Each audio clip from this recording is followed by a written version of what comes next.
हाँ तो भाइयों, मैं हूँ और ठाकुर और आप देख रहे हैं @ पे वो वंथी ब्लॉग्स इंडियन रेलवे दो। भाइयों, जैसा कि आप जानते हैं, मैं रोज आपके लिए एक या दो इंडियन रेलवे की बेहतरीन बेहतरीन ट्रेन की जानकारी लेकर आता हूँ। उसी सीरीज को कंटिन्यू करते हुए आज मैं लेकर आया हूँ आपकी बहुत ही बेहतरीन ट्रेन। वो लेकर आया हूँ जी मैं आज कामयानी एक्सप्रेस के बारे में। तो जो चलती है आपके LTT मुंबई से लेकर और जो कि आपका बलिया तक चलती है, और ये एक्सप्रेस ट्रेन है। तो एक तरीके से कहेंगे तो उत्तर प्रदेश को और महाराष्ट्र से जोड़ती है। उस दौरान ये कवर करती है 1783 किलोमीटर के आसपास। 1783 किलोमीटर के आसपास का सफ़र तय करती है। 1683 या 1783 किलोमीटर का 32 प्लस घंटे लेती है ये, और 40 प्लस स्टॉप्स पड़ते हैं with an average speed of 53 kilometre per hour. Central railway द्वारा ऑपरेट की जाती है। और ये जो गाड़ी है ना, ये widely used by this train is widely used for Mumbai, between LTT Mumbai and Varanasi और जो है आपका between Mumbai LTT and Varanasi section. तो ये एक ऐसी गाड़ी है जो कि आपके बलिया को मुंबई की सेंट्रल रेलवे की एकलौती ऐसी गाड़ी है जो मुंबई LTT जंक्शन को बलिया जंक्शन से जोड़ती है। मैं आपको बता दूं ये बात। तो 53 किलोमीटर की एवरेज ऑपरेटिंग स्पीड है, और जो है 1683 या 1783 किलोमीटर सफर तय करती है। मेरे ख्याल में 1683 है या 1783 है, इसके बीच में ही है। तो फिलहाल 32 प्लस घंटे का सफर तय करती है। 40 से ज़्यादा स्टॉप्स पड़ते हैं मध्य प्रदेश, महाराष्ट्र और उत्तर प्रदेश जैसे राज्यों से होकर गुजरती है। और इसको बलिया तक एक्सटेंड किया गया था 11 दिसंबर 2023 को, और वो ही इसकी लॉन्चिंग डेट लिखी हुई है।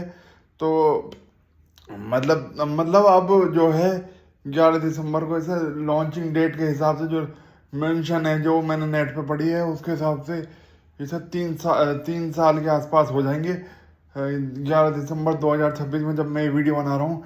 और 11 दिसंबर 2023 को ये बलिया तक ऑफिशियली एक्सटेंड की गई थी। तो LHB कोचेज के साथ चलती है, पहले ICF कोचेज के साथ चलती थी। पहले WACM-3 वेल्को लोकोमोटिव हॉल करता था पूरे रूट में। अब जो है कल्याण और अजनी शेड का वेब 7 लगता है, और कभी कभी गाजियाबाद शेड का वेब 5।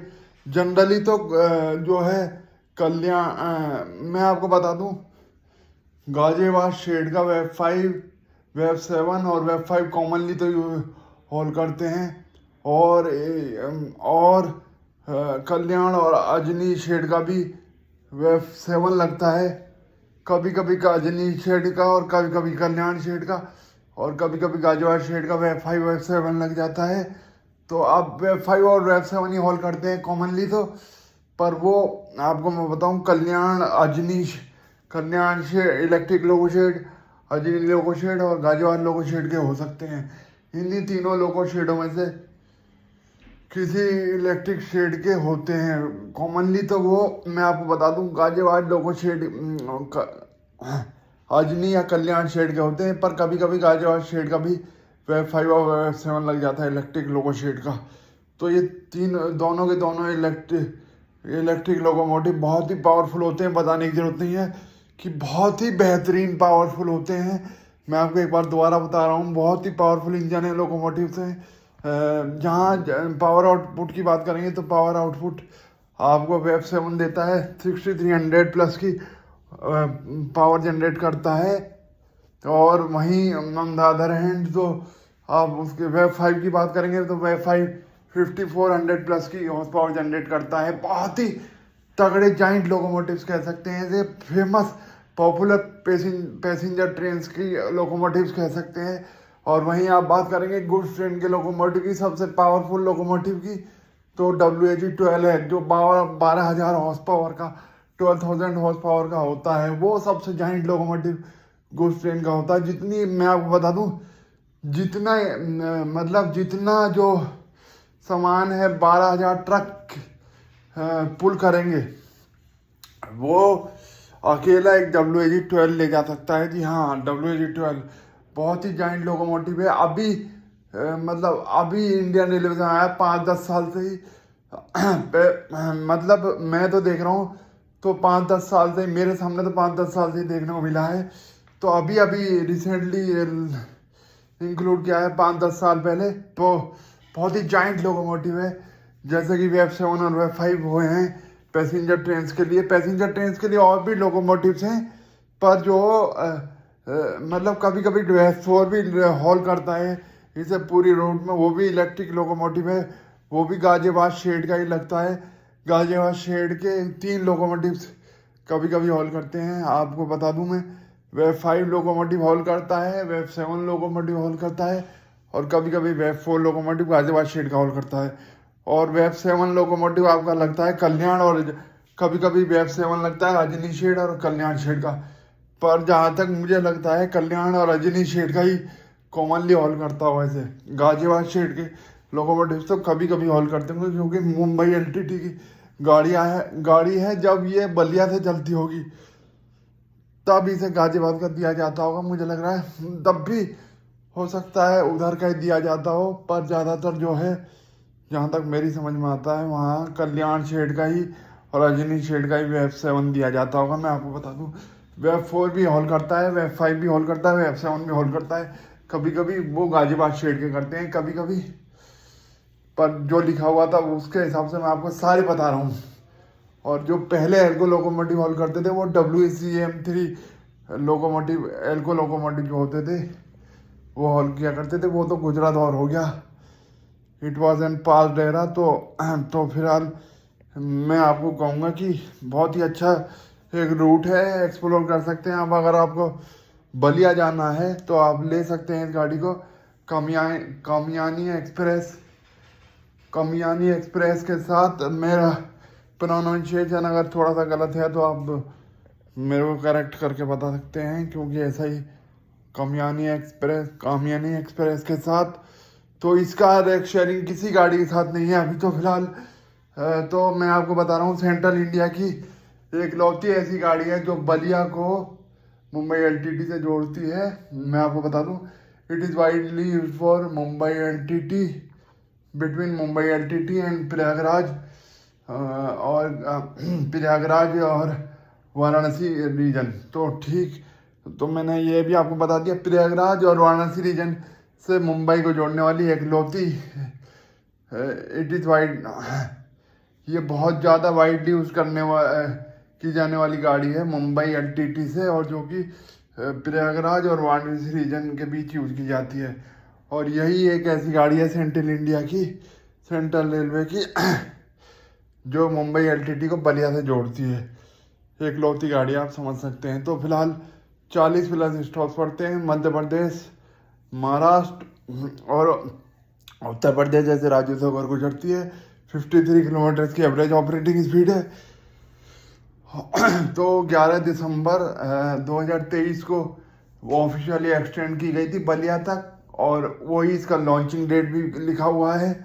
तो मतलब 2024 में 3 साल हो जाएंगे जो इसकी ऑफिशियल डेट लिखी हुई है लॉन्चिंग, उसके हिसाब से। तो वही उसकी लॉन्चिंग डेट है लिखी हुई है, और वही डेट उसकी जो है एक्सटेंड की गई थी बलिया तक। तो एक एक्सप्रेस कैटेगरी की गाड़ी है। और मैं आपको बता दूं, टाइमिंग और बता देता हूँ जी। टाइमिंग इसकी बेहतरीन है, टाइमिंग आप सुन लीजिए। टाइमिंग में 32+ घंटे लगते हैं। तो 11,072 और 11,071 इसका ट्रेन नंबर है। 11,071 ये चलती है आपके मुंबई LTT से और बलिया के बीच। मुंबई LTT से चलती है 23 मैं आपको बता दूं, मुंबई से चलेगी ये 13-5 आवर्स दोपहर को चलेगी, 13-5 आवर्स। और आपको वहाँ पहुँचा देगी 13-5 आवर्स। और 13-5 आवर्स से चल के जो है आपको बलिया पहुँचा देगी ये 22:35। अगले दिन डे 2 में रात को 10:35, 22:35 का बोले तो 12 आवर्स में 12 आवर क्लॉक में, ये तो 24 आवर क्लॉक में बता दिया मैंने। 13-5 आवर्स को बोलते हैं दोपहर के 1:05।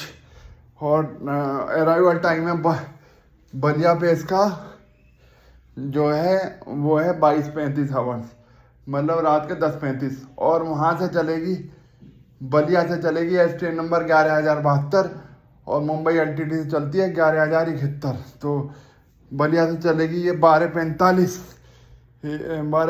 दोपहर के 12:45 बजे। और आपको 23:10 के आसपास 23:10 आवर्स मतलब 23:10 आवर्स मतलब 11:05 रात के डे 2 में, दोनों जगह डे 2 में रात के पहुंचेगी। आपको मैं बता दूं क्योंकि 32+ घंटे का सफ़र पड़ता है। 23:10 आवर्स का मतलब है 11:05 दोपहर के रात के डे 2 में पहुंचेगी ये 32 घंटे सफ़र करके। आपका बलिया से मुंबई LTT आपको रात को 11:05 उतार देगी, बलिया से चलेगी आपके 12:45 दोपहर में 12:45 बजे। और वहाँ से चलेगी ट्रेन नंबर 11,072 चलती है बलिया से, और 11,071 ट्रेन नंबर 11,071 चलेगी है मुंबई LTT से। मुंबई LTT से चलेगी 13-5 आवर्स मतलब दोपहर के 1:05 पर। और बलिया छोड़ देगी आपको 22:35 आवर्स मतलब 10:35 रात के डे 2 में। डे 2 में ही पहुंचेगी। आपको मैं बता दूं 32+ घंटे का सफर है, तो कंफ्यूज ना होइएगा। जो बहुत ही अच्छी गाड़ी है, डेली चलती है, मैं आपको बता दूं डेली चलती है। अब इसके आ जाते हैं आपके मतलब जो मतलब कोच कंपोजिशन है। कोच कंपोजिशन मैं आपको बता देता हूँ, जनरल, स्लीपर, अनरिजर्व्ड। हाँ, जनरल के कोचेज लगते हैं, स्लीपर के कोचेज लगते हैं, अनरिजर्व्ड कोचेज लगते हैं। और जो है जनरल, स्लीपर, अनरिजर्व्ड और सेकंड AC, थर्ड AC और फर्स्ट AC। एक फर्स्ट AC का कोच है, सेकंड AC के मेरे ख्याल में 2 आपको मिलेंगे। मतलब आपको स्लीपर और जनरल और अनरिजर्व्ड के कोचेज सबसे ज़्यादा मिलेंगे। उसके बाद थर्ड AC का कोच मिलेगा आपको। थर्ड AC के मेरे ख्याल में 2 कोच हैं, और सेकंड AC और फर्स्ट AC के एक कोच मिलेंगे। बाकी आप देख लीजिएगा। तो बाकी मैं भी श्योर नहीं हूँ, इतना जितना बढ़ा था मैंने आपको बता दिया। तो फिलहाल यही कुछ जानकारी थी। और 40+ स्टॉप्स में से स्टॉप्स में आपके कुछ बता देता हूँ। कल्याण, थाने, दादर, नासिक रोड और इटारसी, भोपाल, बीना और मुरवाना, मानिकपुर, गाजीपुर सिटी और सतना, ये कुछ स्टॉप्स पड़ते हैं। ये बहुत बेहतरीन स्टॉप्स थे मैंने। और कटनी जंक्शन, और मैंने आपको सब जितने भी स्टॉप्स वहाँ लिखे हुए थे सब बता दिए हैं मैंने आपको। और फिर सीधा का सीधा है बलिया, गाजीपुर के बाद वाराणसी, प्रयागराज और फिर सीधा का सीधा बलिया। वैसे तो 40+ स्टॉप्स हैं, 47 स्टॉप्स लिखे हुए थे, तो 47 स्टॉप्स बताना तो पॉसिबल नहीं था। पर जितने मैंने पढ़े थे, भोपाल, बीना, इटारसी, थाने, दादर, कल्याण रोड, नासिक रोड, थाने, दादर, कल्याण, नासिक रोड, बीना, भोपाल, मुरादाबाद और कटनी जंक्शन और आपके और जो है प्रयागराज, गाजीपुर, वाराणसी, ये सारे स्टॉप्स मैंने अभी आपको बताए। मानिकपुर, कटनी जंक्शन, सतना, ये सारे जो मेन स्टॉप्स थे वो मैंने आपको बता दिया आउट ऑफ 47। तो मैंने लगता है आपको 8-9 स्टॉप्स या 10 स्टॉप्स बता दिए हैं मेन। तो आप जो है ट्रैवल कर सकते हैं। अगर ट्रैवल करने की सोच रहे हैं तो ट्रैवल करने के लिए मैं आपको बता दूं, इसमें फूड की, कैटरिंग की सुविधा होती है। मैं आपको बता दूं पहली बात तो सिटिंग अरेंजमेंट भी इसमें मिलेगा आपको। पर जिस हिसाब से कोच लिख रहे थे मुझे लगता नहीं इसमें आप सिटिंग अरेंजमेंट होता होगा, तो पहले की बात होगी। तो स्लीपिंग अरेंजमेंट ही आप मान के चलिए। स्लीपिंग अरेंजमेंट में मैंने आपको बता दिया, एक फर्स्ट एसी का कोच, एक सेकंड एसी का, 2 थर्ड एसी के, और स्लीपर के कोच आपको सबसे ज़्यादा मिलेंगे। स्लीपर जनरल और अनरिजर्व के कोच आपको सबसे ज़्यादा मिलेंगे। उसके बाद थर्ड एसी के 2 कोच, सेकंड एसी और फर्स्ट एसी का एक कोच मिलेगा। तो हर तरीके का कोच आपको इसमें मिलेगा। कैटरिंग की सुविधा आपको मिल जाएगी इसमें, कैटरिंग की, और स्लीपिंग अरेंजमेंट मिलता है। सीटिंग अरेंजमेंट चेयर कार वाला सिस्टम इसमें नहीं मिलता। लार्ज विंडोज़ मिलती हैं, ओवरहेड रैक्स मिलती हैं बैगेज रखने के लिए।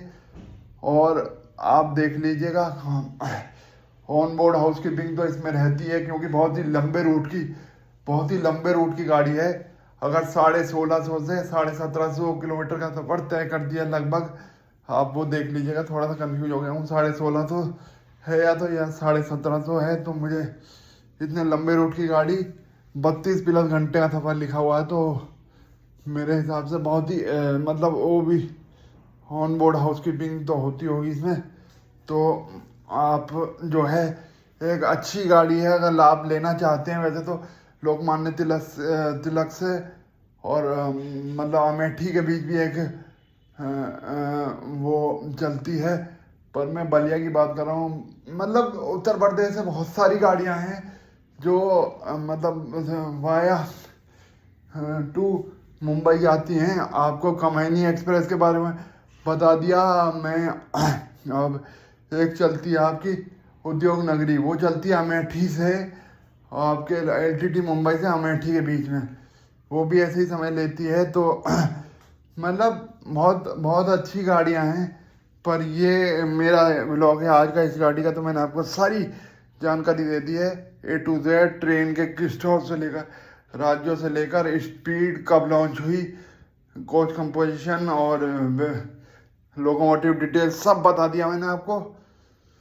तो मतलब जो वेब 5 और वेब 7 लगता है, तो उसमें जो है आपको HOG टेक्नोलॉजी इनेबल्ड मिलती है। HOG टेक्नोलॉजी क्या होती है वो मैं एक बार थोड़ा सा दोहरा देता हूँ। वो heads of generation equip technology होती है, और वो HOG केबल जब लोकोमोटिव से कनेक्ट कर दिया जाता है तो उससे पावर पूरी रोड में सप्लाई की जाती है। HOG टेक्नोलॉजी कैसे काम करती है मैं आपको बताता हूँ। वो अच्छी वायर देखे होंगे आपने, जो जिसमें 25 से 30 हज़ार वोल्ट का करंट बताया जाता है। तो उसमें से जब पेंटोग्राफ टच रहते हैं, ऊपर जो पेंटोग्राफ अपने इंजन के देखे होंगे, EMU ट्रेन के ऊपर देखेंगे, उनमें करंट रहता है। तो उनमें से जब पेंटोग्राफ के थ्रू वो टच रहते हैं पेंटोग्राफ, उसमें से जो करंट है वो पेंटोग्राफ में जाता है। तो पेंटोग्राफ के थ्रू जो करंट है वो HOG केबल में फ्लो होता है। फिर HOG केबल के थ्रू वो करंट पूरे रैक में जाता है, और उस फॉर्म जो करंट का फॉर्म होता है वो AC करंट का फॉर्म होता है, जो HOG केबल के थ्रू रैक में जाता है। और जब EOG की पावर यूज़ की जाती है, EOG होता है, EOG जब यूज़ किया जाता है, जब जो है 2 सूरत में यूज़ किया जाता है।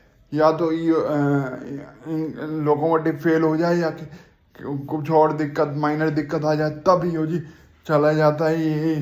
या फिर जो मतलब रेलवे है वो कई बार डिसाइड करती है कि दोनों चीज़ साथ साथ चलेंगी, तो वो रेलवे के ऊपर डिपेंड करता है। वो रेलवे अपने हिसाब से डिसीजन लेती है। कभी कभी एक साथ भी चलाए जाते हैं, पर ज़्यादातर जो EOG है, EOG चलता ही रहता है। तो EOG पर मेन काम EOG का होता है। जब HOG केवल कनेक्टेड नहीं है, लोकोमोटिव में दिक्कत आ रही है, तब EOG चलता है। पर प्रीमियम गाड़ियों में या और कई सारी गाड़ियों में EOG चलता ही रहता है। EOG का मतलब है इमरजेंसी ऑपरेटेड जनरेटर। तो EOG के थ्रू जो करंट जाता है वो DC करंट, डायरेक्ट करंट कहलाता है। वो मैं आपको बता दूं, 8th और 9th का बेसिक फिजिक्स का क्वेश्चन है, तो आपके जनरल नॉलेज के लिए मैंने बता दिया। जो मेन सप्लाई पे करंट आता है HOG के थ्रू, या कहीं और घरों में, फैक्ट्रियों में, कहीं भी, तो वो AC करंट के थ्रू आता है। और जनरेटर्स और इन्वर्टर के थ्रू घरों में, फैक्ट्रियों में या ट्रेन में जो जनरेटर्स के थ्रू करंट आता है वो डायरेक्ट कनेक्ट होता है। तो ये जानकारी थी मेरी कामयानी एक्सप्रेस के बारे में, जिसका ट्रेन नंबर है 11,071 और 72, जो कि एक्सटेंड की गई थी दिसंबर 11, 2023 को, और ऑफिशियली लॉन्च डेट भी वही है उसकी। तो बहुत ही अच्छी गाड़ी है, 40+ स्टॉप्स देती है, 1650 से 1683 से 1783 किलोमीटर का सफ़र तय करती है। आप देख लीजिएगा, थोड़ा सा कन्फ्यूजन है। तो 40+ स्टॉप्स पड़ते हैं इसके, 47 स्टॉप्स हैं, और एवरेज ऑपरेटिंग स्पीड है इसकी 32+ घंटे का सफ़र तय कर 32+ घंटे लेती है, और 53 किलोमीटर का, और एवरेज ऑपरेटिंग स्पीड है 130 km/h की मैक्सिमम ऑपरेटिंग स्पीड है। सेंट्रल रेलवे द्वारा ऑपरेट की जाती है, और सेंट्रल रेलवे की एक लौती ऐसी गाड़ी है जो मुंबई एलटीटी से बलिया को कनेक्ट करती है, और ये बहुत ही वाइडली यूज़ की जाने वाली गाड़ी है between Mumbai LTT Prayagraj Varanasi region. तो आप टिकट बुक करना चाहते हैं IRCTC साइट से बुक कर सकते हैं, क्योंकि वो रेलवे की ऑफिशियल साइट है। तो आई होप आपको व्लॉग अच्छा लगा होगा। अच्छा लगा है तो लाइक शेयर सब्सक्राइब जरूर कर देना, और बेल आइकन दबा देना, ताकि आने वाले व्लॉग्स मैं रेलवे के लिए लेकर आता रहता हूँ डिफरेंट ट्रेन की जानकारी, तो नोटिफिकेशन आपसे मिस ना हो पाए, इसलिए बेल आइकन दबा देना। तो कल फिर आऊँगा एक नई ट्रेन की जानकारी साथ। तब तक के लिए अपना ख्याल रखिए, खाते पीते रहिए, और गर्मियों का एंजॉय करते रहिए।